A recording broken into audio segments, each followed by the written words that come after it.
Hi, Chris Maloof with Cross Country Mortgage on this week's Mortgage Moves. Are you curious about the interest rate hikes, what new homebuilder sentiment is, and what are the best cities to buy versus rent? Stick around, we're going to get your learn on.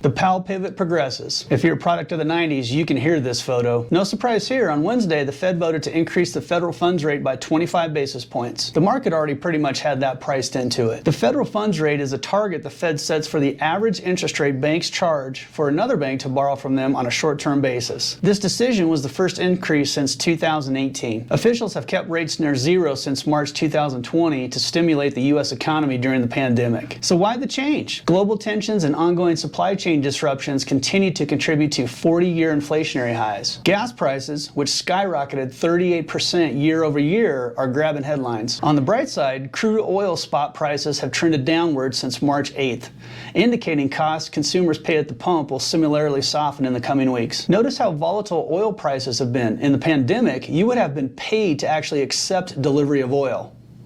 Crazy. With inflation around levels seen during the Great Inflation in the 1970s, there have been worries that increasing interest rates too rapidly could lead to an era of economic stagnation, which is what happened in the 1980s. But there are significant differences between then and now. Interest rates were already at 10% in 1979 before the Fed pushed them up to 19% in 2 years.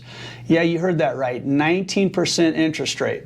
Compare that to the slow 3 percentage point increase over the course of a year with plenty of signaling by the Fed. As the Fed continues to fight the inflation narrative with rate hikes, it becomes extremely important to lock in mortgage rates before volatility ruins your deal. Homebuilder sentiment. This week we got an update from the National Association of Home Builders on how they feel about the future. The index for builder sentiment slid for the third month straight in March due to future sales expectations dropping. Builders continue to cite building material shortages and rising costs as major headwinds.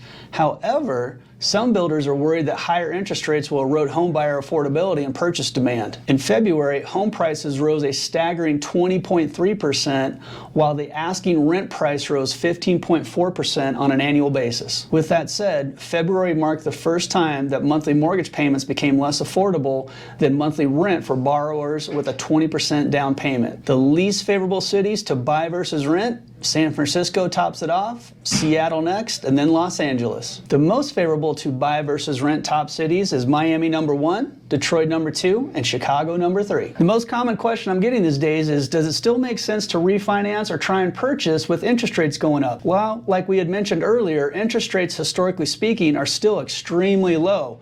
Compare that to 19% in the 70s and 80s.